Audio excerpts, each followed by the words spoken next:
नमस्कार दोस्तों, स्वागत है आपका आज के मुख्य समाचार में, जिसमें सबसे पहली और बड़ी खबर में जिक्र होगा कि उत्तर प्रदेश की चुनावी तैयारियों में जुटी प्रियंका गांधी घोषणा पत्र को लेकर दिल्ली में कर दी अहम बैठक।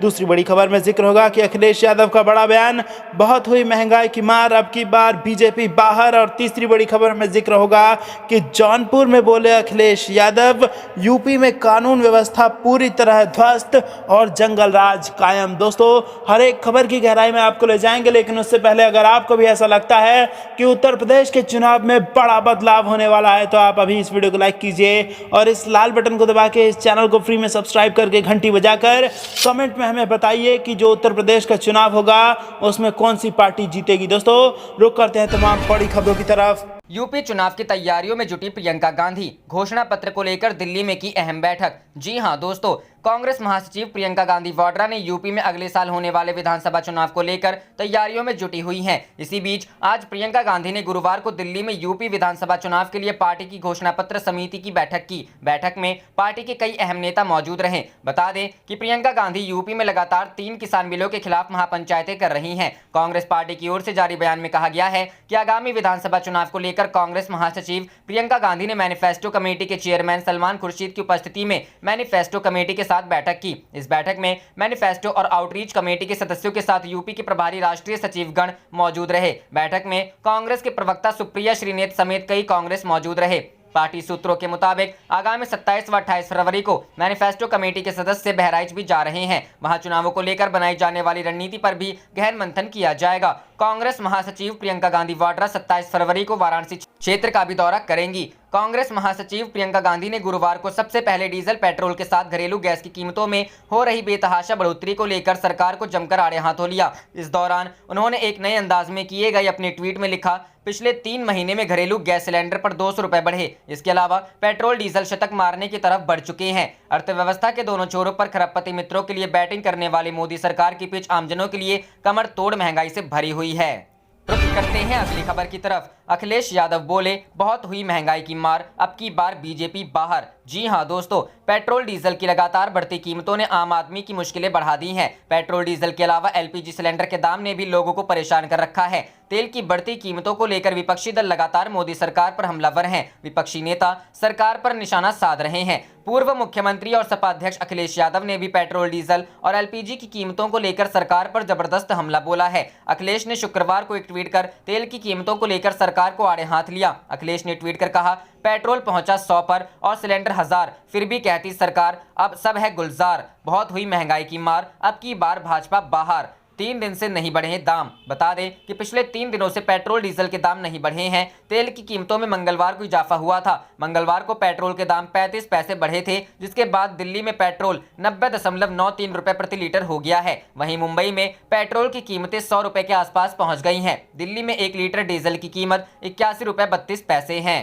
रुख करते हैं अगली खबर की तरफ। जौनपुर में बोले अखिलेश यादव, यूपी में कानून व्यवस्था पूरी तरह ध्वस्त, जंगल राज कायम। जी हां दोस्तों, समाजवादी पार्टी के अध्यक्ष एवं पूर्व मुख्यमंत्री अखिलेश यादव ने कहा कि प्रदेश में कानून व्यवस्था पूरी तरह ध्वस्त हो गई है। रोज हत्या, लूट और बलात्कार की घटनाएं हो रही हैं। सरकार इसको रोकने में पूरी तरह विफल साबित हो रही है। उन्होंने पुजारी यादव के परिजनों को न्याय का भरोसा दिलाया और राज्य सरकार से 20 लाख रुपए की आर्थिक मदद देने की मांग की है। उन्होंने कहा कि मृतक पुजारी यादव को गत 11 फरवरी को लगभग 3 बजे दिन में पुलिस घर आई और पकड़कर थाने ले गई, जबकि उसके खिलाफ किसी भी थाने में कोई मुकदमा दर्ज नहीं है। रात्रि 8 बजे पुनः थाना बख्शा के एसओ आए और घर में घुसकर नकद रुपए, औरतों के गहने व अन्य जरूरी सामान उठाकर ले गए। उन्होंने पुजारी यादव की हिरासत में हुई मौत के लिए प्रदेश सरकार को दोषी ठहराते हुए दोषी पुलिसजनों को तत्काल गिरफ्तार करने की भी मांग की। पूर्व मुख्यमंत्री ने कहा कि भारतीय जनता पार्टी ने लोकतांत्रिक व्यवस्था और संस्थानों के जितना नुकसान किया है उतना किसी ने नहीं किया है। उन्होंने कहा कि भाजपा सरकार का सब कुछ झूठा फसाना है, इसका काम नफरत फैलाना है, राजनीतिक लोगों पर मुकदमा लगाना है। लोकतंत्र में इतना झूठ कोई नहीं बोला जितना भाजपा ने बोला है। भाजपा उत्तर प्रदेश की जनता का अपमान कर रही है। इसके कामकाज से समाज का हर वर्ग निराश है। जनता को धोखा दिया गया है। भाजपा सरकार अब जाने वाली है, वह अब विदाई को तैयार है, वह अपनी विदाई को तैयार है। उन्होंने कहा कि योगी सरकार का बजट आम लोगों को धोखा देने वाला है। इसमें गरीब, बेरोजगार और किसानों के लिए कुछ नहीं है, केवल उद्योगपतियों को लाभ पहुंचाया गया है। किसान धरना प्रदर्शन कर रहा है, लेकिन सरकार उनकी नहीं सुन रही है। सरकार केवल जाति, धर्म और द्वेष फैलाकर अपनी राजनीति कर रही है। लोगों को मूल मुद्दों से भटकाने के लिए जाति और धर्म के मामलों में उलझाकर रख दिया है। पूर्व मुख्यमंत्री ने कहा कि भाजपा सरकार ने लोगों के लिए नौकरी, रोजगार की कोई व्यवस्था नहीं बनाई। लोग बेरोजगार घूम रहे हैं, नौकरियां भी लोगों की समाप्त कर दी गई। ये सरकार जब गंगा मां की नहीं हुई तो हमारी आपकी क्या होगी। गंगा साफ नहीं हुई, बल्कि गंगा सफाई का बजट साफ हो गया।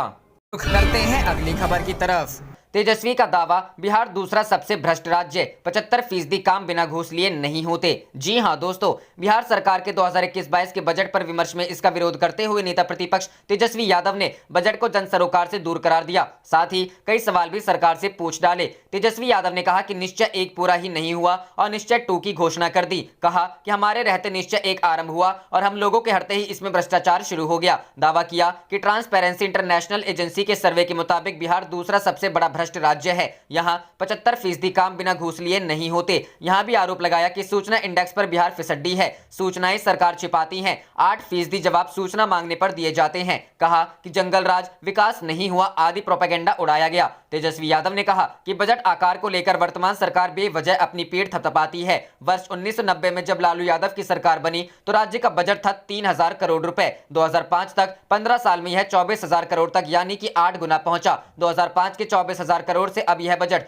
2,18,000 करोड़ तक पहुंचा है। यह भी 8 गुना ही है। इस दौरान केंद्र सरकार के बजट में भी 8 गुना का ही इजाफा हुआ है। नेता प्रतिपक्ष ने दावा किया कि 15 साल में नीतीश सरकार के अपने संसाधनों से प्राप्त राजस्व में 2% की कमी आई है। 2005-06 में यह 20.36% थी, जो अब 18.57% पहुंच गया है। नेता विपक्ष ने कहा कि 2020-21 के 2,11,000 करोड़ के बजट में से सरकार सिर्फ 70,000 करोड़ रुपए खर्च कर पाई है। सवाल किया कि क्या 1,43,000 करोड़ रुपए सिर्फ एक माह मार्च में खर्च होंगे। तेजस्वी यादव ने राजद शासनकाल में केंद्रीय उपेक्षा का भी जिक्र किया।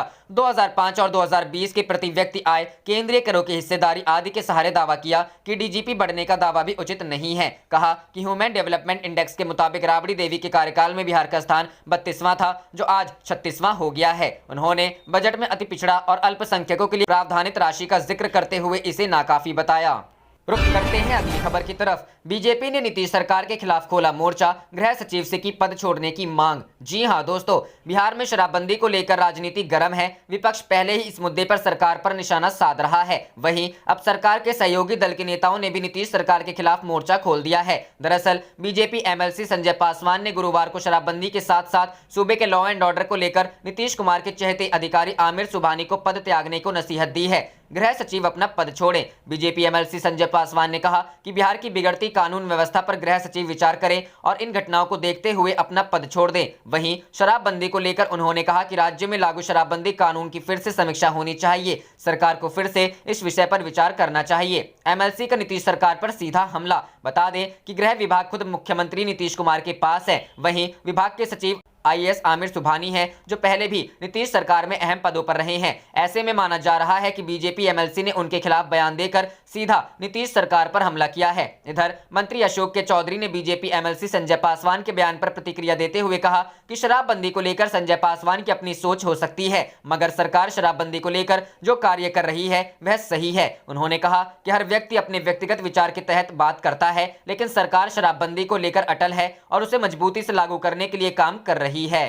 रुख करते हैं अगली खबर की तरफ। चिराग पासवान ने नीतीश को ललकारा, आपके कुछ भी करने से लोजपा खत्म नहीं होगी। आरसीपी सिंह के फेरे में जेडीयू साफ हो जाएगी। जी हां दोस्तों, लोक जनशक्ति पार्टी के कथित 208 नेताओं के जेडीयू में शामिल होने के बाद पहली बार पटना पहुंचे चिराग पासवान ने नीतीश कुमार को ललकारा। चिराग पासवान ने कहा कि नीतीश कुमार जो चाहे वो करें, वे क्या कर सकते हैं। उनके कुछ भी करने से लोक जनशक्ति पार्टी खत्म नहीं होने वाली। चिराग ने कहा कि आरसीपी सिंह जैसा फर्जीवाड़ा कर रहे हैं, उससे नीतीश कुमार खुद जरूर साफ हो जाएंगे। नीतीश को ललकारा। पिछले सप्ताह जेडीयू ने चिराग पासवान की पार्टी के 208 नेताओं को अपनी पार्टी में शामिल कराने का दावा किया था। गुरुवार को पटना पहुंचे चिराग पासवान ने पत्रकारों से कहा, नीतीश कुमार को लग रहा है कि चिराग को टारगेट करके वो लोजपा को खत्म कर देंगे। जितना जी चाहे उतना टारगेट करिए, उससे लोजपा खत्म होने वाली नहीं है। नीतीश जी ने 208 नेताओं को पार्टी में मिला लेने का दावा किया, क्या उससे चिराग पासवान खत्म हो गया, लोजपा समाप्त हो गई? चिराग पासवान ने कहा कि नीतीश कुमार के चाहने से लोजपा तो समाप्त नहीं होगी, लेकिन जेडीयू और नीतीश कुमार जरूर खत्म हो जाएंगे।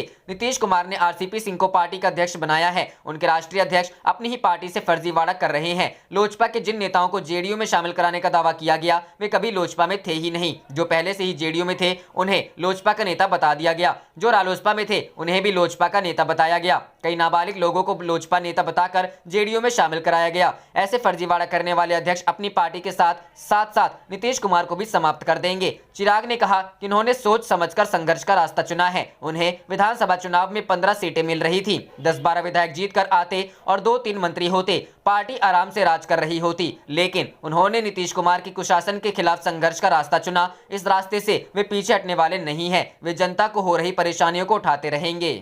जाने से पहले आप इस वीडियो को लाइक कीजिए और इस लाल बटन को दबा के इस चैनल को फ्री में सब्सक्राइब करके घंटी बजा लीजिए। आप देख रहे थे आपका अपना चैनल धड़ाधड़ न्यूज़। जय हिंद, जय भारत।